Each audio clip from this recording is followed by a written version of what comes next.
Hi, welcome to Infodumpies. My name's Brianne.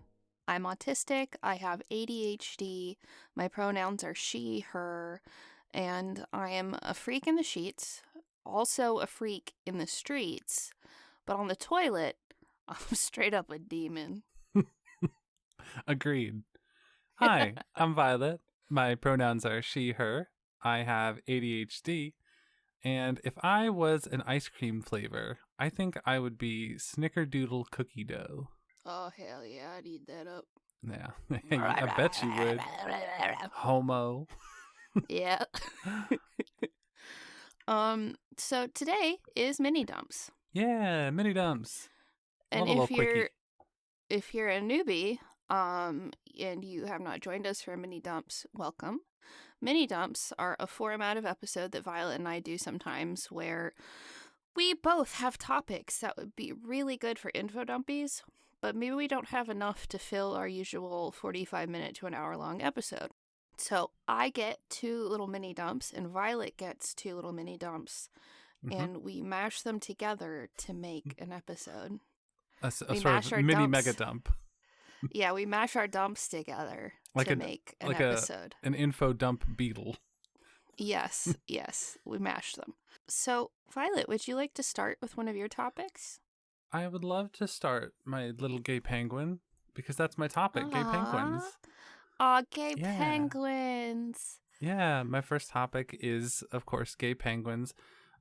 You've probably seen in common media, in the news and things, there's news articles all the time about some new pair of gay penguins at some zoo somewhere. And if you've watched Parks and Rec, the TV show, yes, there is a pair of gay penguins in the show that's featured as like a news article at one point. So it's kind of like a common... Leslie gets the backing of the gay community for supporting. Exactly. She becomes a local queer icon. And we love her for that. Absolutely. And I was just thinking, it seems like it's pretty common for penguins to be gay. Like, it happens like a lot. And like, I don't know that many penguins, but like more than half of the ones I've heard of in my life have been gay. So I mean, they do like tap dancing. They do like tap dancing. They do like tap dancing. So just think about that one for a minute. Think about that for a minute. Relax, tap dancers. I used to tap dance. And look at you now, straight as an arrow. Oh, God is an awesome God. Oh, goodness. So I actually found a research paper that was done. This paper was on just how common is it for penguins to be gay. Specifically, the paper is called Homosexual Mating Displays in Penguins. But I was looking through this paper, and I just thought some of the statistics were interesting, and I was going to just mention some of those, and then quickly just talk about some of the noteworthy penguin couples. I love it. Yeah. They are one of my favorite animals. Violet knows this. I love seeing penguins, and I spend an inordinate amount of time just kind of staring at them.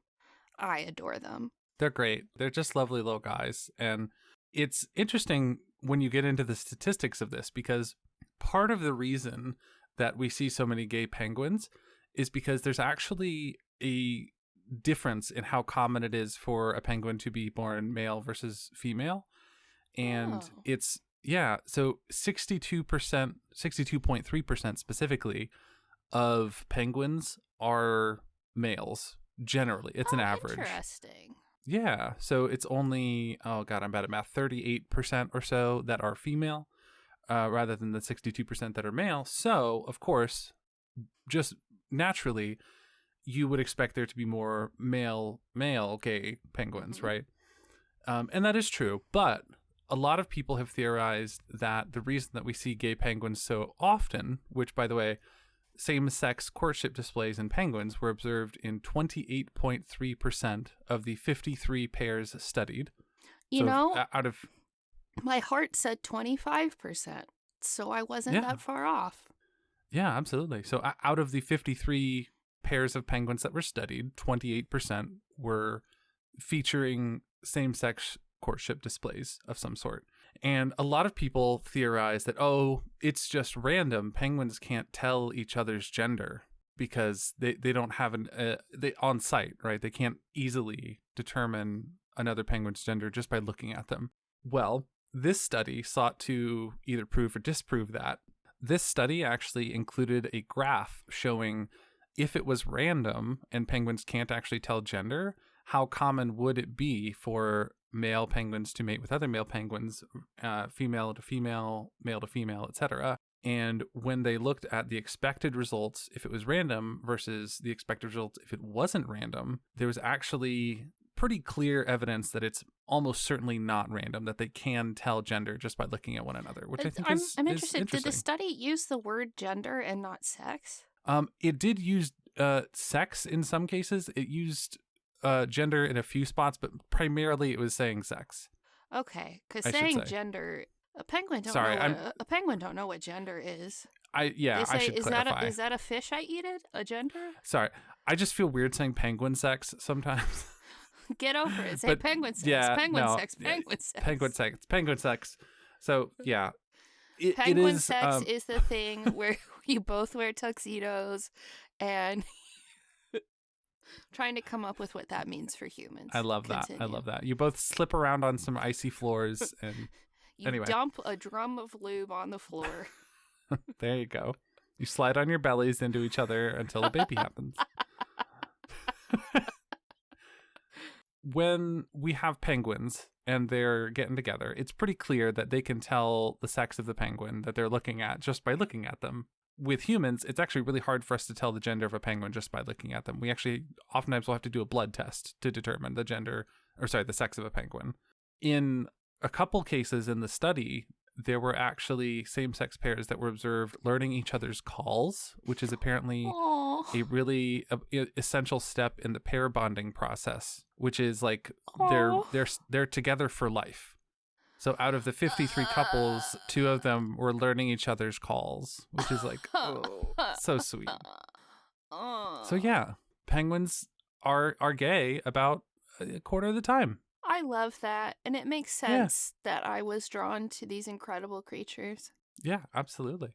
So I have a list here of some really cool, notable gay penguin couples. First on the list, I have Roy and Silo from the Central Park Zoo in the U.S. They are chinstrap penguins, and they're both male. And their love story, starting in 1998, inspired a children's book called And Tango Makes Three after they successfully fostered a chick named Tango. Yeah. There's also Harry and Pepper from the San Francisco Zoo. They are Magellanic penguins, and they're both males.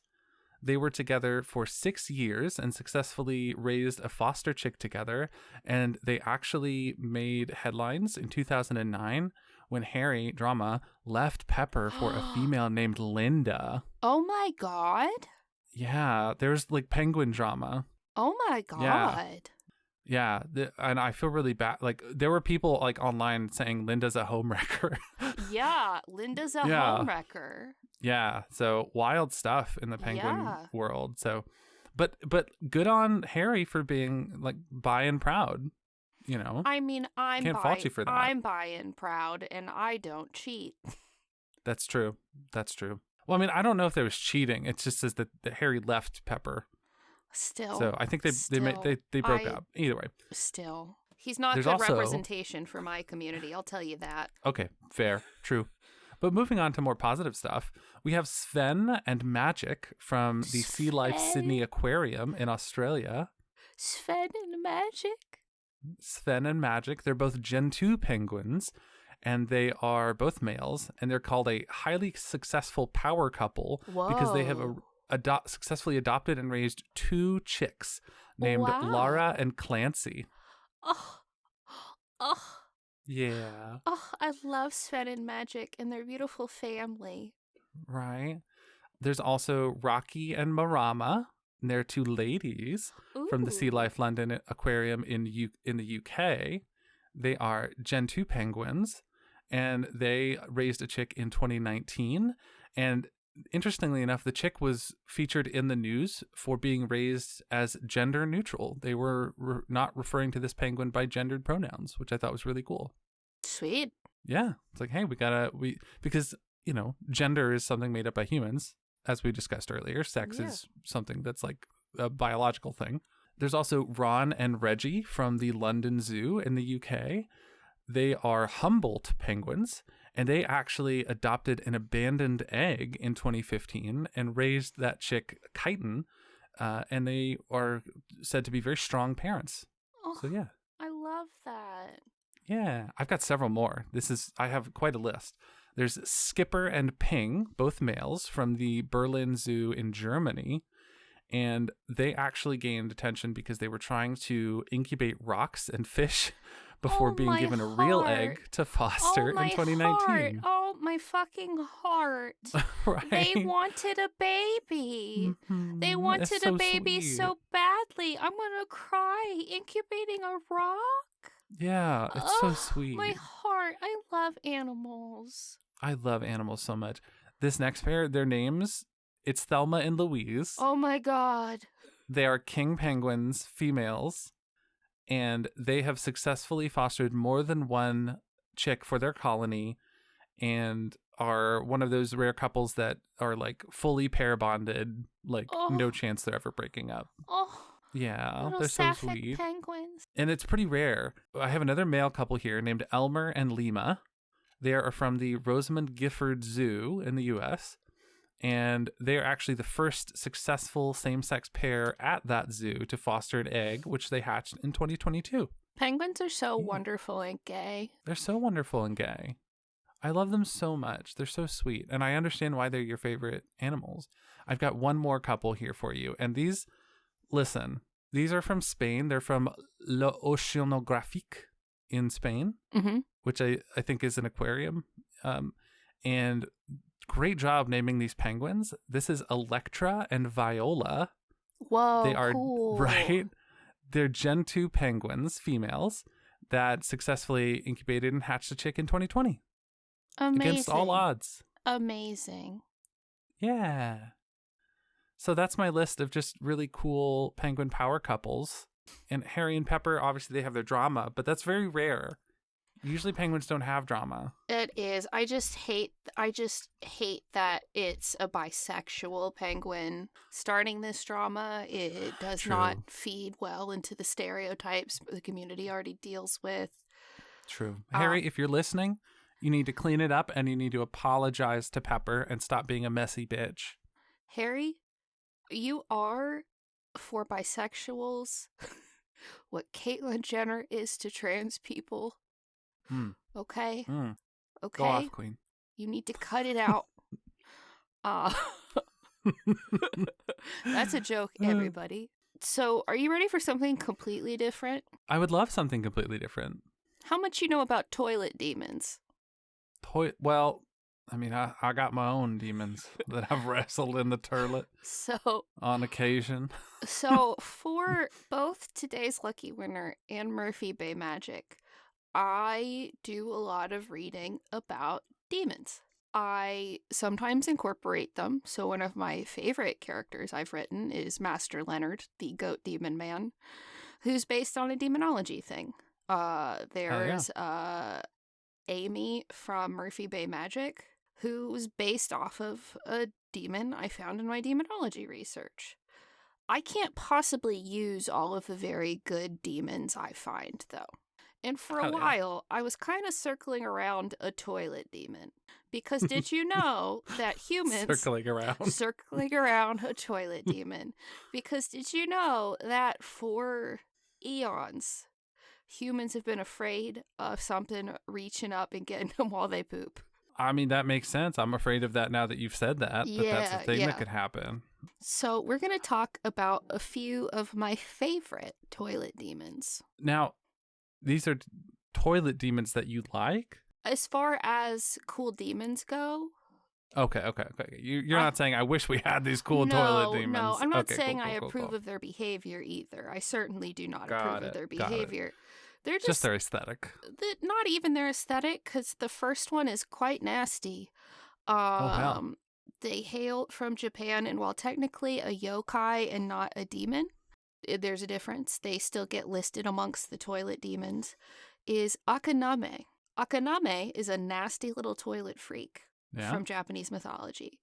So I will say, Japanese mythology and like lore and yokai and stuff like that, y'all do good jobs at coming up with really unique stuff. Like, great work on that, y'all. Yeah, so Akaname literally translates to filth liquor. Oh, no. Yeah. Oh, no. Oh, no. It's the Kakaname. So they love dirty bathrooms. Oh. And these goblin-like creatures will use their long, sticky tongues to lick up dirt, mold, hair, and, Oh, no. you guessed it, dookies from bathrooms. And while their appearances in writing have been described as anything from having 1 or 2 eyes, or being green or pink, or having 1 or 5 toes, the one thing that remains the same is that they have a long, sticky tongue. Wow. What a great topic, and I'm so glad we're now moving on. Oh, no, I have a few more. Oh, no. Oh, my gosh. So the best way to make sure an Akaname doesn't settle down in your bathroom is to keep it clean. Got it. So there's some subtext here, is what No. I'm picking. I'm just kidding. I'm kidding. No.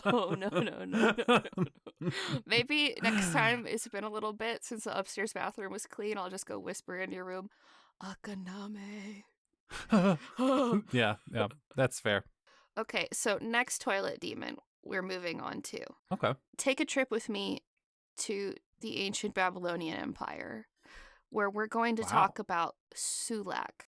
Oh, Sulak. I've heard that somewhere before. Sulak. He is a bipedal lion, and he hides in the toilet. Now, instantly, the first thing that comes to mind is, if you're a bipedal lion, man, how you gonna fit in a toilet, buddy? Shh. They were big pits you shit in back then.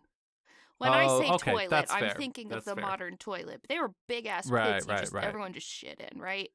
That is true. In modern day, from what I understand, there's like squatting toilets that are effectively a hole in the ground for a degree. They have modern like ceramic and like flushing mechanisms and stuff.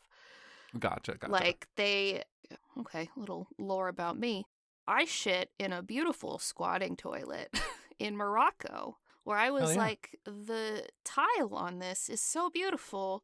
I feel like a criminal shitting here. But a girl's gotta poop, you know? That's one thing about me. I am not poop shy. But anyway, this bipedal lion guy was blamed for all manner of disease. He is what they describe as a lurker, which is a demon who waits for you to be alone so he can strike you down. So poop in pairs is what I'm hearing. Sulak's favorite place to strike people, as you can guess, was the toilet. Their most vulnerable moment. So it was believed that you had to be quiet whilst using the toilet, or Sulak would be alerted and kill you. So I guarantee you had someone who's going, and being dramatic really in the toilet, and someone's like, hey, do you know there's a fucked up lion who'll strike you down if you don't shut up? I guarantee that's the origin of this one. If you don't shut the fuck up, a lion's gonna kill you. I'm just thinking of so many times where I've been just ripping ass into a toilet so hard I would be dead. You would be dead, right? Like the echo off the bowl is cacophonous, and I fear... Yeah. So if someone was sick, it was common to hear that referred to as being touched by the hand of Sulak. I don't know why, but that's really funny, and I'm going to start using that. It's like, I'm touched by the hand of Sulak. I don't know. Sulak's been touching me. But it was believed that when he struck you down, like truly struck, it would kill you. So the origin of Sulak is very likely developed from the fact that many people have strokes while on the toilet from straining.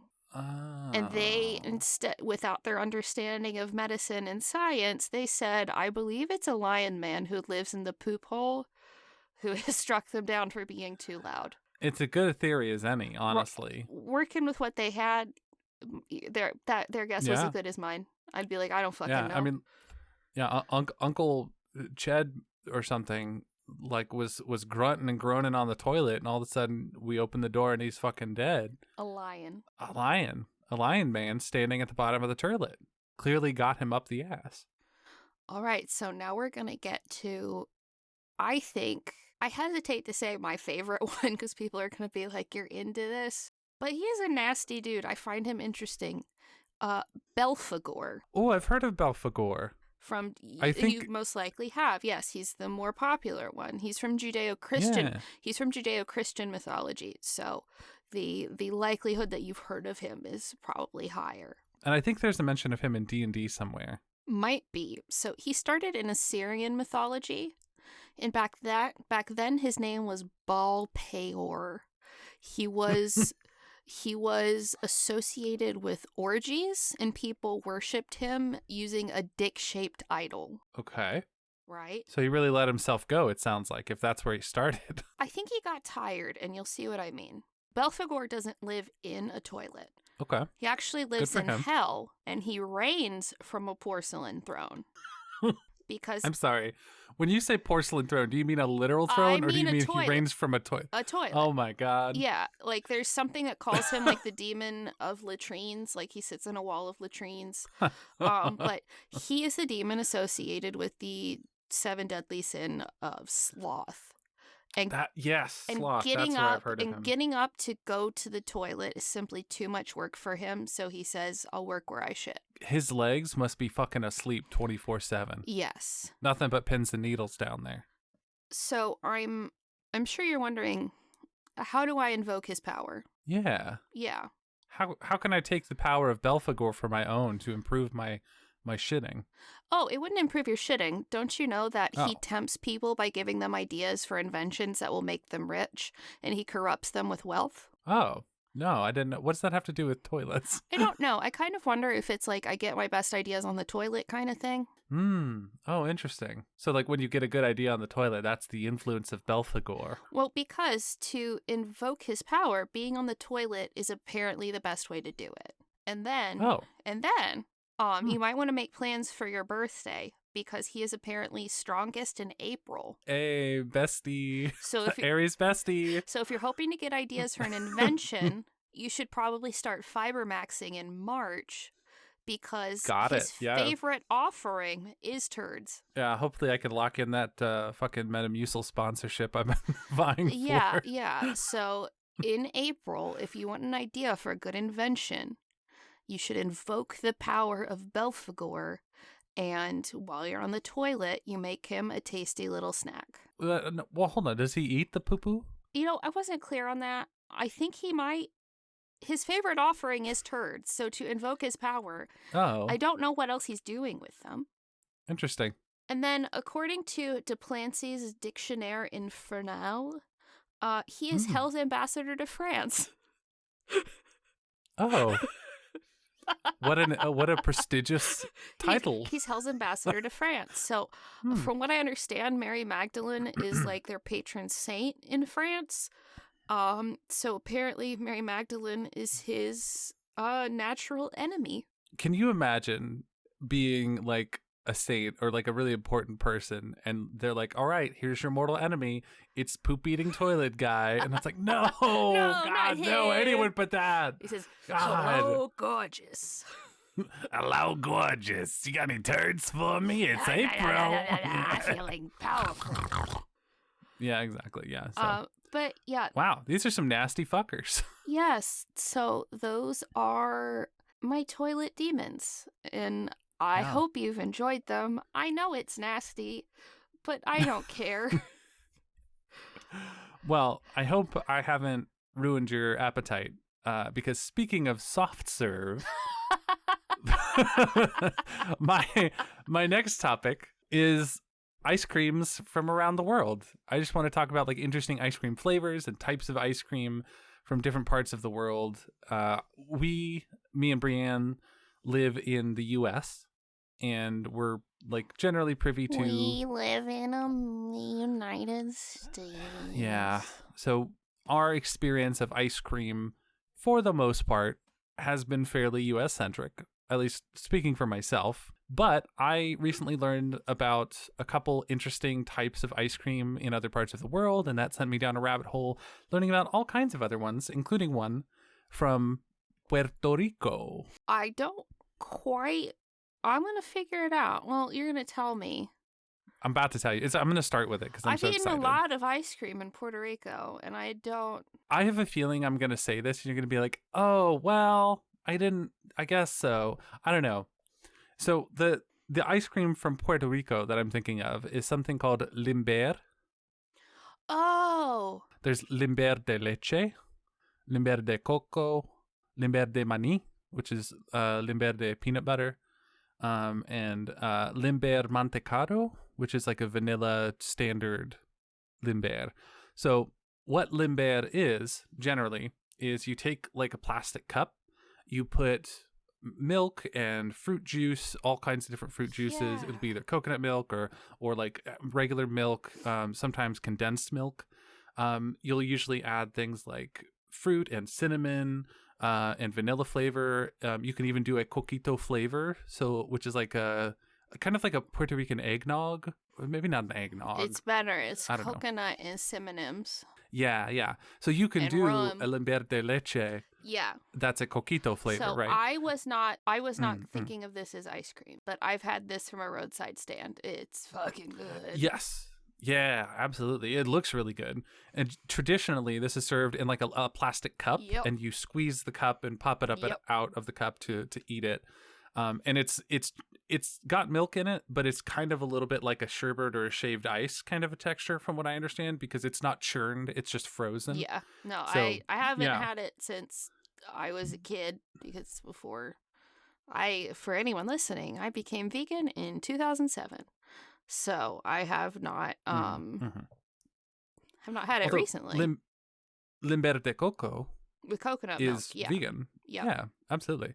So I actually looked up the history of this because I wanted to cover this one a little bit more than the others. Supposedly, this is the story behind the name. The origins of limber trace back to the pilot Charles Lindbergh, who you may have heard of. Mm-hmm. He apparently visited Puerto Rico in the 1920s.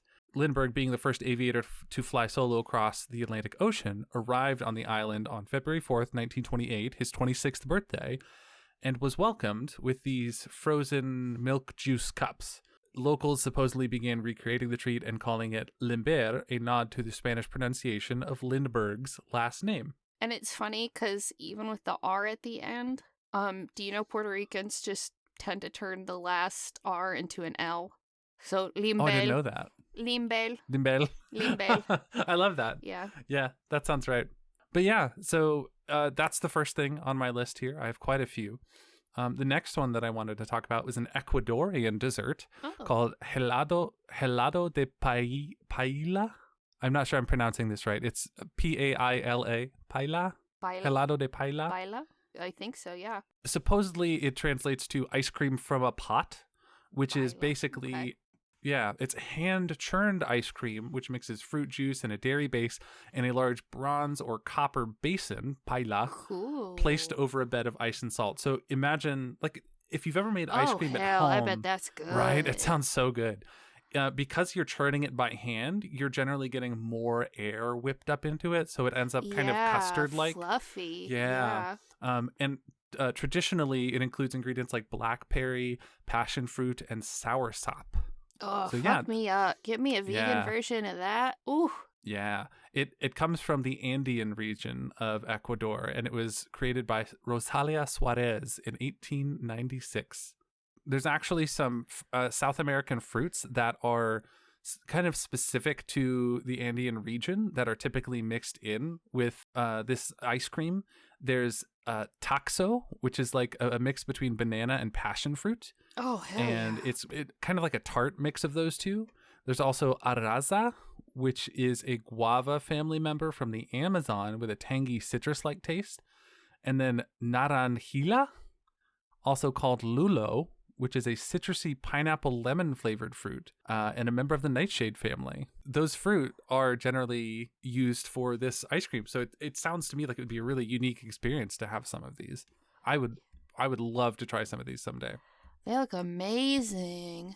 So moving over to kind of some other parts of the world, If you go to New Zealand, there's a beloved New Zealand classic called the Hokey Pokey, Oh, which that's is good. literally, yeah, all it is, it's plain vanilla ice cream, but you mix it with solid lumps of honeycomb toffee. Oh, fuck me up, yeah.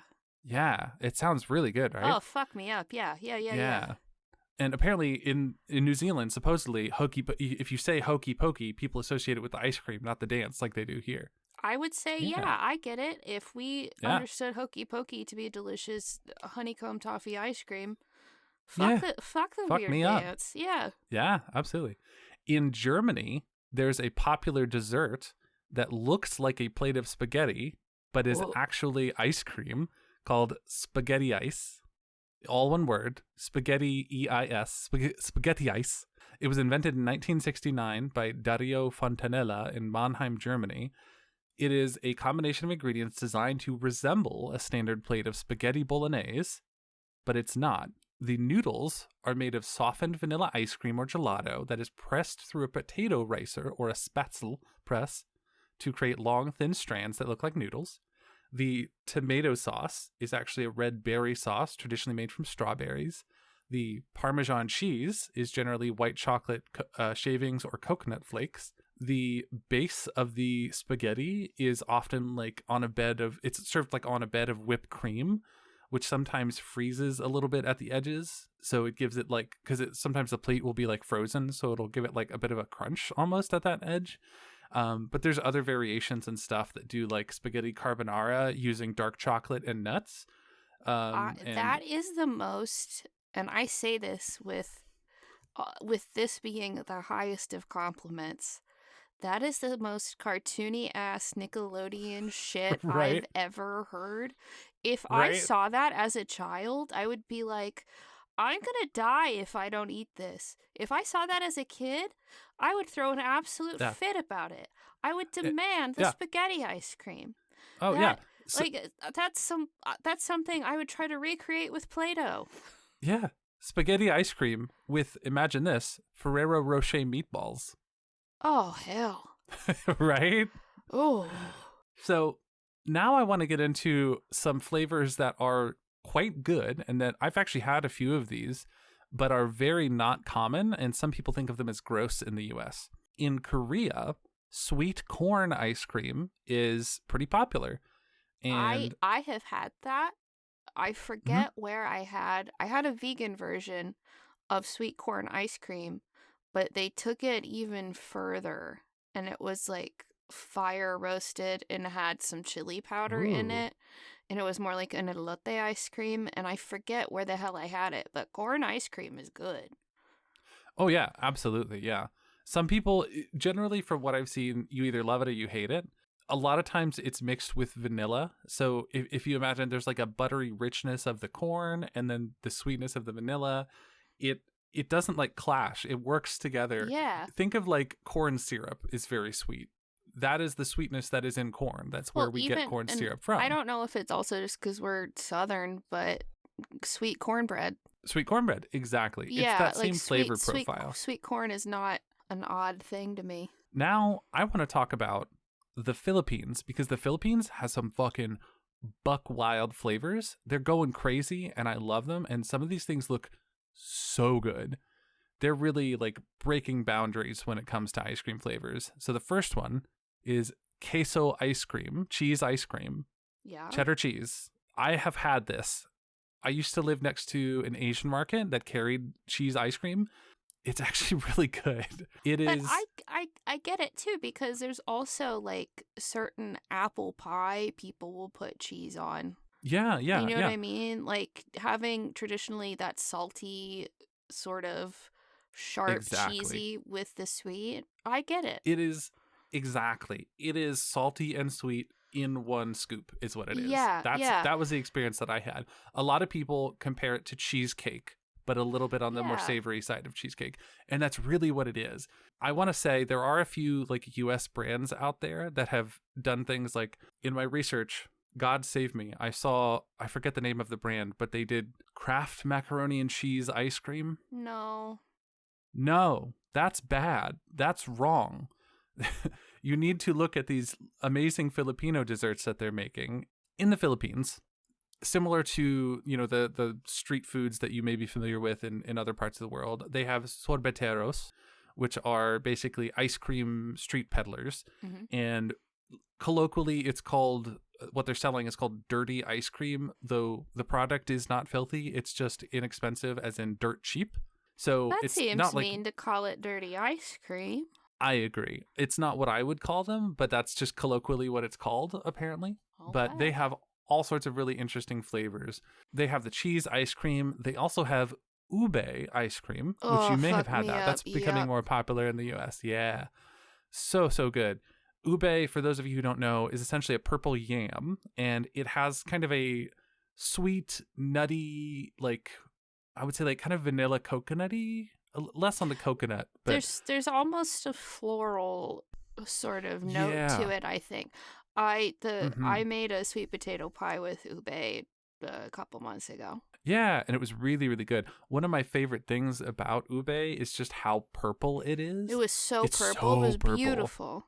Yeah, I love it. And they also make, sometimes if you had bubble tea and things, you can get ube flavor in your bubble tea. Really kind of the epitome of Philippines, quote unquote, dirty ice cream. You have halo-halo, or halo-halo as some people call it, which apparently in Tagalog means mix.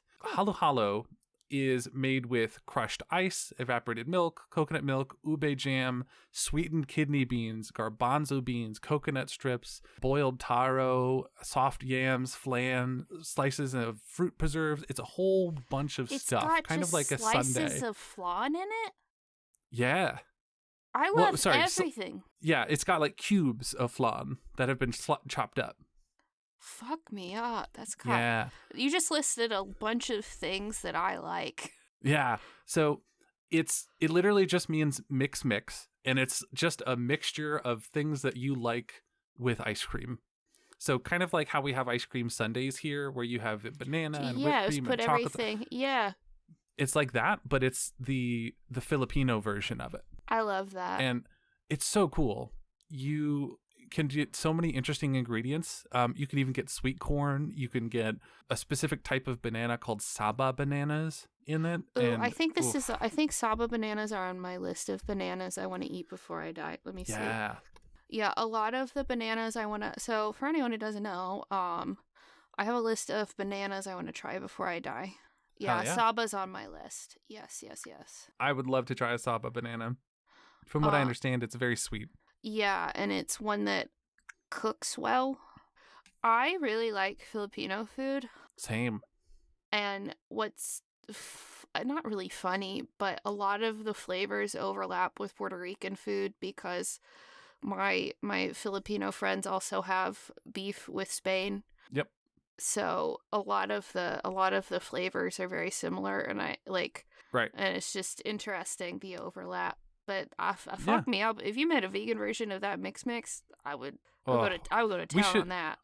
We should do that at some point, rather. I think that would be great. I have a few more ice creams on my list that I want to mention. Please tell me. So there's a specific type of Russian ice cream called plombir. Mm-hmm. Plombir is basically just ice cream, but it's made with more fat and more eggs.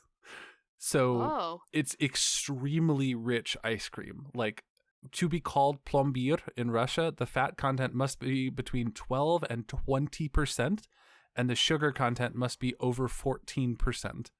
Whoa. And I would be so sick. Right? There's also a threshold for the total quote-unquote dry substance content, which I can only assume represents the total amount of solids. So that must exceed 37 to 42% depending on the fat content. In other words, it's extremely rich, much richer than your typical ice cream if you err on the upper side or err on the side of the upper bounds of those ratios, right? So it's basically just it's not like one specific flavor, but it's a way of making ice cream that is just extra rich, as decadent as you can make it, basically. My weak ass with no gallbladder could not handle that. Yeah, even I would struggle, I think. Traditionally, it's mixed with candied fruits marinated in kirsch. So yeah. Oh, nice. That's plombir. The next one I have is called, I'm going to do my very best to pronounce this, Twaruchki ice cream. It's Your guess is, you looked at me for confirmation. I'm like, girl, I don't fucking know. I know. Twaruchki ice cream is a sweet, salty ice cream made from a pungent Czech cheese called Olomouce Twaruchke, which is apparently very, very popular in one particular small Czech town, but apparently it's considered an acquired taste because it is so stinky. And apparently the reason the ice cream was so popular is that the odor is suppressed by the cold temperature. Okay. So here we have this cheese that you can eat. Nobody wants it. Let's turn it into ice cream. People like it all right, but then this one cafe said, let's make it into ice cream, and they sold out. Wow. So yeah, now it's very, very popular there. There's also an Indian dessert that you probably have heard of called kulfi. God, it's so good. God, it's so fucking good. So good. One of my best friends growing up was Indian, and her mom would make it. And I have such good memories of eating kulfi. It's so, so good. I've had it once in my life, and I've thought about it since. It's so good. Yeah, it's so fucking good. In traditional ice cream, you churn it to incorporate air, which makes it kind of like lighter and fluffier. In kulfi, you cook it slowly, slowly simmer it with sweetened milk that is then frozen without any churning. So you're not mixing any air into it. You get this really dense and rich texture without adding tons and tons of fat and things like that. And it's typically flavored with things like cardamom, saffron, and pistachios and almonds. So and fucking good. So good. So basically, rather than churning ice cream with a bunch of sugar and other fats and things like that, you are just taking milk and reducing it. Yeah. Just milk, right? You're concentrating the milk. There's generally no eggs in it, which gives it a very different mouthfeel than a lot of American-style ice creams. Probably a little bit more similar to some of the vegan ice creams you might have tried in the past. I would say, yeah, it doesn't linger on the tongue as long. Right. It doesn't coat your mouth in the same way, which some people prefer that it does not do that. So yeah, I definitely liked it. There's something I think also a little more refreshing. Yeah, definly. There's definitely a refreshing quality, and I think a lot of the spices that are used too feel refreshing as well. I've had a few Ninja Creamies saved, used ones saved. Considering you might make me pull the trigger on that. I'd be down to going with you on that because this has been researching this has been making me want some ice cream. I've got a few more ice creams to tell you about because I had so many interesting ones. There's another one from Turkey. It's a Turkish ice cream called dondurma. Dondurma is an ice cream known for its thick, stretchy, and chewy texture, which makes it resistant to melting. And it gets its consistency from the use of a flour called salep, which is made from orchid roots. And sometimes even mastic resin, which you may be familiar from mastic gum. Yeah. So unlike regular ice cream, it's traditionally eaten with a knife and fork. Cool. Yeah. You slice it up and you eat it in slices. That's and cool. It doesn't melt. So yeah, it's really, really interesting. And I would probably, just based on what I've seen, liken it to something like the texture of maybe mochi, if you've had that. Amazing. Yeah, it looks really, really cool, and I would love to try it. I have a Persian ice cream here called Bastani Sonati, which is, I think I said that very Italian, but it's Persian. Apologies, my pronunciation is probably horrible, but it's a Persian dessert, also called saffron ice cream, and it is specifically ice cream that is made with a combination of saffron, rose water, and pistachios, and sometimes they add salep, dondurma, so to thicken it some. Yeah. But that combination specifically of saffron, rosewater, pistachios, that is what makes it Bastani Sonati, apparently. There's another one that I found called Buza. It is made basically by taking ice cream, and instead of churning it, you pound it and stretch it in a freezer drum. Oh, almost like mochi. Almost like mochi, yeah. I don't know if it includes that same root. I know that this one typically does use mastic, and I don't know if they use that same orchid root, like flour, as before, but they definitely use mastic in this one. And here they typically shape it into like a roll, and that's how they serve it, is in like a roll of buza. Yeah. And then the last thing I wanted to mention was just kind of like an honorable mention. There's a YouTuber by the name of Just in the Trees. His name is Justin, and he makes ice cream out of wood. He flavors it with wood. And I know that sounds super weird, but some of these ice creams look really good. Like, he turned cedar wood into chocolate chip ice cream. He also goes in and like carves a bowl for it out of that same wood to eat it out of. Oh, I've seen this guy. Yeah. He has a video where he turned a spruce tree into a bowl of ice cream, and God, it looks really good. And like, some of them turn out very bad tasting, as you can imagine. Like, I think there's what's that tree that smells like sperm and stuff like that? I forget what it's called. Bradford pear. Yeah. He made a bowl of ice cream out of Bradford pear, and it tasted as bad as you can imagine. But other stuff like cedar and spruce, I imagine, turned out very good. Ponderosa pine bark, he did some ice cream. Plum wood.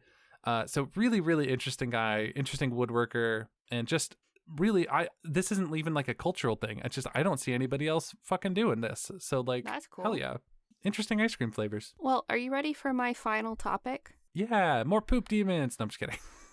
Well. No, we visited hell. Now it's time poop to say angels. Toilet gods. I love it. So I had already looked up several of the demons for my writing research, and I thought I was just going to do. I had a separate thing chosen for my second topic, but while I was like, let me make sure I get the facts on these toilet demons correct. While I was researching, I ran into some toilet gods. And I got distracted and read about a bunch of toilet gods I didn't know about before, which is the spirit of Infodumpies. Yeah, I think I need to know this so I know who to pray to in my dark times. Well, I don't think you'll want to pray to the first one, because even though she is technically a toilet god, she is not a nice woman. Oh, no. So the first one we're going to talk about is Chuffed, the Korean goddess of the toilet. So there is something which, I'm sorry if my pronunciation is not correct, Goshin faith, which is an ancient form of Korean shamanism that is based on the belief and rituals surrounded around the household and the spirits that protect rooms in the house and objects in the house. Oh, interesting. I hadn't heard of that before. Yeah, I hadn't either. I kind of want to go do a deep dive on that a little more later. But Chuffed is the goddess of the toilet, and she's described, and this part is weird, looking like a young virgin, which is like, okay, weird. But specifically with 150 centimeter hair. That's very long. It's very long hair, yes. I'm not good with centimeters. It's about 59 inches. Oh, wow. So that's like, I think I'm 72 inches tall, so that's a lot. It's very long hair. Yeah. Wow. So she was said to have been exiled to the outhouse by the supreme deity, and I apologize, I don't speak any Korean, Cheonjiwang, the supreme deity, and the kitchen goddess, Jowangshin, and she is considered an evil and malevolent deity. Oh, interesting. So she's a god, but she's a bad god. She's a bad god, yes. Interesting. She's been exiled to the outhouse, so she spends most of her time in there counting her hair. Counting her hair? Like the length or the number? Her individual hairs. Huh. I imagine that would take a long time. Well, she's exiled to the outhouse, so what else is she going to do? Yeah, true. I guess, what does she do when she counts them all? Just like starts over? Well, we'll get to that. Okay. We don't know what happens necessarily when she finishes, but she does have some, I guess you could call them hobbies. Okay. So she was believed to appear in the 3 days containing the number 6. So Koreans following Goshen faith would do rituals on the 6th, 16th, and 26th days of the lunar calendar. These rituals were called jessas. I'm probably mispronouncing that as well. These jessas were also done when a shoe or child fell into the pit toilet. Oh. Was that common? Yes, apparently common enough that if your child fell into the pit toilet, you had to do one of these jessas to her, or your child would not live to adulthood. Oh my God. God, could you imagine being a kid and falling in the pit toilet? Oh. Awful. Oh. You would also do one of these rituals to her when one of your pigs contracted a disease, because that was apparently her fault. Or when you built a new outhouse, just to say, hey girl, this is the new outhouse. Hey, so you really wanted to appease Chuckson. Got it. She hates children. Oh. She hates children, and she is the one who, when she's not counting her hair, was said to topple kids into the toilet pit. She sounds like a bitch. Yeah, she does. If someone failed to cough 3 times before entering the outhouse, Chuckson was said to attack them with her hair. When their skin touched her hair, they would get sick and die. Even the most powerful of shamans could not fix this if they have been touched by her hair. So, this begs the question for me. What exactly is the difference between an evil god and a demon? I don't know. I don't quite understand. And maybe it's I don't understand the culture of that specific belief system, but this sounds like a demon. So apart from the Judeo-Christian God, in polytheistic religions, the gods are more complex beings, I would say. Very true. With flaws. The Judeo-Christian God is supposed to be infallible, which I think is where we Westerners tend to go, well, that doesn't sound very godlike. Well, true. Yeah, true. Not with our context. True. Well said. So the next one. Now, not technically a toilet goddess, but she's the goddess of a specific sewer drain. What, like one sewer drain? One specific sewer drain. God, if I was a deity, that would be me. I would be the goddess of one specific thing. Her name, and if I pronounce this wrong, some asshole on Spotify is going to have a comment for me, but I don't care. Cloacina or Cloacina. You know, both of those are way too close to cloaca for me. Well, that's because her name comes from the word cloaca. Oh, don't like that. I don't like cloacas. It meant something a little different back then. So it would mean sewer, underground drainage, or when verbed, to purify. Her name was likely interpreted to be the purifier. Oh, interesting. So she was, and this is the part that's so funny to me, she was specifically the goddess of the Cloaca Maxima. The big cloaca. The big cloaca. So this, where is the big cloaca? Ancient Rome. Oh my God. This was the big drain to which their other smaller drains fed into and fed away from the city. Wow. So she was the goddess of the Cloaca Maxima. Wow. That's so okay. Ancient Rome, you have a sewer system for like presumably the first time or one of the first times, right? I guess it makes sense if you have a really big part of that to have a god for it, or a goddess, I should say. Yeah. Yeah. So there are some English writings that later refer to the bathroom as the Temple of Cloacina or Cloacina. Well, that's what I'm calling it from now on. Yes. I must retire to the Temple of Cloacina after this recording. So, if you're nervous about shitting after this, might I suggest a quick prayer to the Shinto deity Kawayakami? Hell yeah, I love it. So, Kawayakami is a toilet god. Hell yeah. known by different names depending on where in Japan you are. So I found lists of like, in this prefecture, the toilet god is called this, and in this prefecture, it's called this. So probably, if you are someone who happens to know about Japanese toilet deities, yeah, there are different names, but I'm going with the one that was most accessible to me. He is the opposite of Chuksin. He keeps you from falling into the toilet pit. Oh, hell yeah.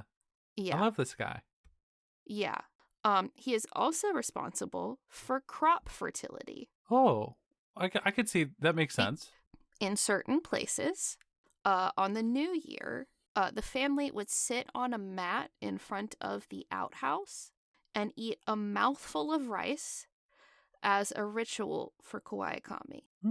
And to appease him, one should keep the toilet as clean and decorated as possible. Okay. What is the consequence of not appeasing him? Well, ugly babies. Oh, wow. It was believed that if you kept a dirty toilet, you'd piss off Kawaiakami and have ugly, ill-tempered children. Interesting. So if you are showing off your new baby to someone and they go, oh, he's very, well, what a good baby that is, right? Oh, they're probably thinking. It wouldn't be a good baby. It would be an ill-tempered baby. Oh, gotcha. But so they just go, well, that's a baby. You got a baby there. Thanks for showing me your baby. Your baby. They're thinking your toilet's dirty. Yep. Got it. And didn't decorate the toilet good. So yeah, I'm sorry. Yours was full of delicious ice cream and mine was so poop-centric. That's okay. Mine was ice cream and ice birds, and yours was your theme was ice. Your theme was ice, and mine was human shit. That's all right. Sometimes, you know what? We don't compare notes before these episodes. No, we and don't. Sometimes which is it just part happens. of the fun. Yeah. There are some other really fun ones from Japan that I might save for something else. There was one demon who asks you if you want to use the red toilet paper or the blue toilet paper, like the Matrix. And the answer is neither, because he'll kill you one way or another way. Wow. I mean, the first thing that would tip me off would be like, why is there two different colors of toilet paper? I typically just don't use any toilet paper that isn't white. Yeah, and if you try to trick him and say yellow, he drowns you in your own piss. Whoa, that's not good.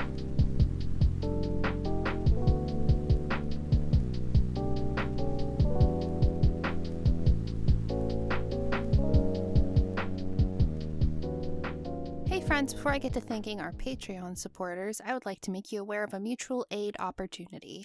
If you look at the links in our show details, you find the links for Funds for Wadee. Wadee is a young Palestinian man living in Gaza in a tent with 7 family members. And Funds for Wadee regularly runs raffles to earn money for Wadee and his family to get the things they need to survive, like food, when the food available in the Gaza Strip is exponentially pricier than it needs to be and untenable for feeding a family of 7. And also things like getting the family a new tent, as it is winter in Gaza and the environmental conditions are increasingly harsh. So if you would like to help support Wadee and his family, you can go to our show details and find links to both the Funds for Wadee Instagram page and his Chuffed campaign where you can donate directly.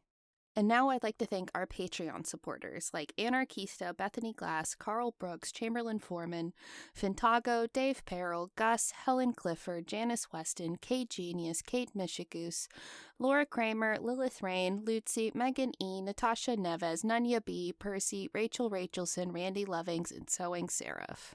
If you'd like to help us out, you probably already know the best way to do that, and that's to tell other people about the show. We don't take paid ads and we don't pay for advertising. And additionally, honest to God, just because of my autism, y'all telling other people about the show helps me so much. It is rough being an autistic person making content on the internet and being called a slur for saying anything a lot of the time. And honestly, it is an accessibility thing when y'all tell other people about these shows, because God, my autistic ass cannot, and also have good enough mental health to keep creating things. So you are literally acting as a disability accommodation to me when you help promote this show, because that is the area of content creation that is the hardest on me and falls on me, being the showrunner for most of, well, all of the stuff we do at Mixnomer. So, honest to God, you want to help me personally tell other people about the shows we do, get other people on board with one or more of our shows, tell them about the Mixnomer gang and what you like about our content, share it on social media, share it with a coworker, share it with a friend, share it with an enemy even. Maybe it'll turn into an enemies to lovers thing. It's not a guarantee, but it could. So the way you can help us the most is share about the show. Additionally, if you want to help us more and get us more action in the algorithms of your respective podcatchers, you can leave a nice comment on the episode or a nice rating plus review to let other people know what they're getting into. All of that not only helps us look good to the algorithms and get promoted more by folks who like similar shows, but it also lets the show look active when people actually come look at our profile on the respective podcatcher apps and let people know that there is an active audience participating with this show. So that is another way you can help us quite a bit. If you're in a place to help us monetarily, like the folks I listed towards the top of this housekeeping section, you can find a link to the Mixnomer Patreon page in the show details. There you will get rewards for all of the shit Mixnomer has done and will do and is currently doing. It's the one-stop shop to support everything we do. All of your support, starting with today's lucky winner, is the reason why we were ever able to consider doing Infodumpies and doing Murphy Bay Magic, which if you haven't checked out, you should. Even if you are just a fan of Infodumpies and you have not listened to the audio drama we make, Murphy Bay Magic is a good jumping on point into the Ritaverse, as I think we've landed on. And I wish you'd go check it out. And if you want to come hang out with us, you can find a link to the Discord server in the show details. Best vibes. Great group. Love it. Can't recommend it enough. The only Discord server I managed to be active in, and I think that would be true even if it weren't my Discord server. The shows we make attract just the biggest sweethearts, and I am so proud of that, and the sweet, sweet angels that are in that Discord server. But that's all I've got for y'all this time, my friends. Until next time, clever sign off.